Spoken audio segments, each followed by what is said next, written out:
आधार seeding एक ऐसी चीज़ है जो किसी भी सरकारी योजना से अपने अकाउंट में पैसे प्राप्त करने के लिए ज़रूरी होता है। जैसे लेबर कार्ड की योजनाओं के लिए, स्कॉलरशिप का फॉर्म भरने के लिए या किसी भी अन्य सरकारी योजनाओं के लिए आधार सीडिंग होना बहुत ज़रूरी है। बहुत सारे लोग अभी भी इस आधार सीडिंग से अनजान हैं।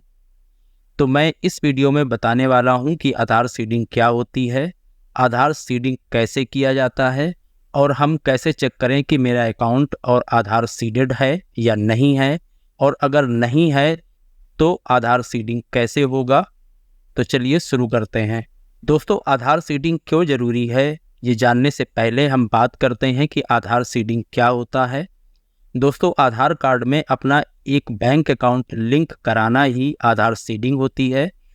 इससे पहले आप अपने बैंक अकाउंट में आधार लिंक कराते थे। यदि आपके पास कई बैंक अकाउंट होते हैं तो आप सभी बैंक अकाउंट में आधार लिंक कराते रहे हैं, लेकिन अपने आधार कार्ड में बैंक अकाउंट को लिंक कराना अलग चीज़ होती है। एक आधार कार्ड में केवल एक ही बैंक अकाउंट लिंक हो सकता है और इसी को आधार सीडिंग कहते हैं। तो आधार सीडिंग क्या होती है ये आपको समझ में आ गया होगा, लेकिन ये इतना ज़रूरी क्यों होता है, अब इस पर बात करते हैं।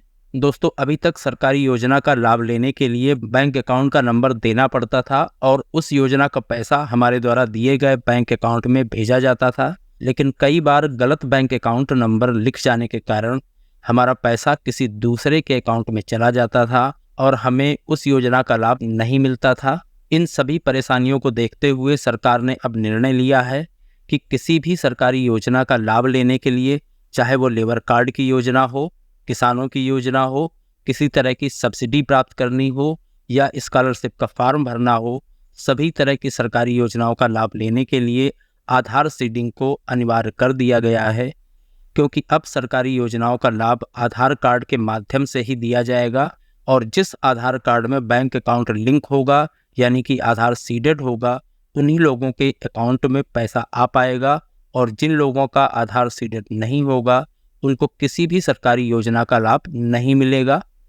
तो आधार सीडिंग क्यों ज़रूरी है इस बारे में बात कर ली। अब हम कैसे चेक करेंगे कि आधार सीडिंग है या नहीं है, लेकिन उससे पहले हम आधार सीडिंग कैसे कराई जाती है इस विषय पर बात करते हैं। दोस्तों, आधार सीडिंग कराने के लिए हमें अपना आधार कार्ड और बैंक पासबुक की एक फ़ोटोकॉपी लेकर के अपने बैंक में जाकर एक एप्लीकेशन देनी होती है। एप्लीकेशन देने के बाद में आधार सीडिंग हो जाती है। यदि आपके एक से ज़्यादा बैंक अकाउंट हैं तो किसी एक बैंक अकाउंट में ही आप आधार सीडिंग करा सकते हैं, लेकिन कुछ बैंक ऑनलाइन आधार सीडिंग की भी सुविधा देते हैं। यदि आप ऑनलाइन आधार सीडिंग कर पाते हैं तो आप ऑनलाइन आधार सीडिंग कर लें।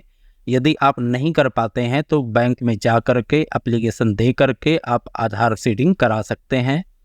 तो इस तरह से आधार सीडिंग कराई जाती है। अब हम आगे देखते हैं कि हम कैसे चेक कर सकते हैं कि आधार सीडिंग है या नहीं है। तो इसके लिए हमें आधार कार्ड की वेबसाइट में चलना पड़ेगा। इस वेबसाइट का लिंक हमने डिस्क्रिप्शन बॉक्स में दे दिया है। जब आप इस लिंक पर क्लिक करेंगे तो आपके सामने माई आधार का पेज ओपन होगा और इस माई आधार के पेज में दाहिनी तरफ एक लॉगिन का ऑप्शन दिया हुआ है और उस लॉगिन के ऑप्शन पर जब हम क्लिक करेंगे तब हमसे आधार नंबर पूछा जाएगा और आधार नंबर लिखने के बाद में कैप्चा जिस तरह का लिखा हुआ है सेम टू सेम वही कैप्चा यहाँ पर लिख करके लॉगिन विद ओटीपी पर क्लिक करेंगे। जब हम लॉगिन विद ओटीपी पर क्लिक करते हैं तब हमारे मोबाइल में एक ओटीपी आता है और ये ओटीपी यहाँ पर लिखेंगे और ओटीपी लिखने के बाद में लॉगिन पर क्लिक करेंगे। जब हम लॉगिन पर क्लिक कर देते हैं तब हम माई आधार के डैशबोर्ड में आ जाते हैं और यहाँ पर कई ऑप्शन दिखाई दे रहे हैं, जैसे कि डॉक्यूमेंट अपडेट है, डाउनलोड आधार है, ऑर्डर आधार पीवीसी कार्ड है और इसी तरह से यहाँ पर बैंक सीडिंग स्टेटस का भी ऑप्शन दिखाया गया है। तो यदि हमें अपना बैंक सीडिंग स्टेटस देखना है तो इस ऑप्शन पर क्लिक करेंगे। तो जब हम इस ऑप्शन पर क्लिक करते हैं तब हमारे सामने हमारा आधार नंबर के आखिरी के 4 अक्षर दिखाई देते हैं। उसके बाद में बैंक का नाम दिखाई देता है और बैंक सीडिंग स्टेटस यहाँ पर एक्टिव दिखाई दे रहा है और उसके बाद में ये कब एक्टिव हुआ है उसकी डेट भी दिखाई दे रही है। तो इस तरह से हम अपना आधार सीडिंग का स्टेटस चेक कर सकते हैं।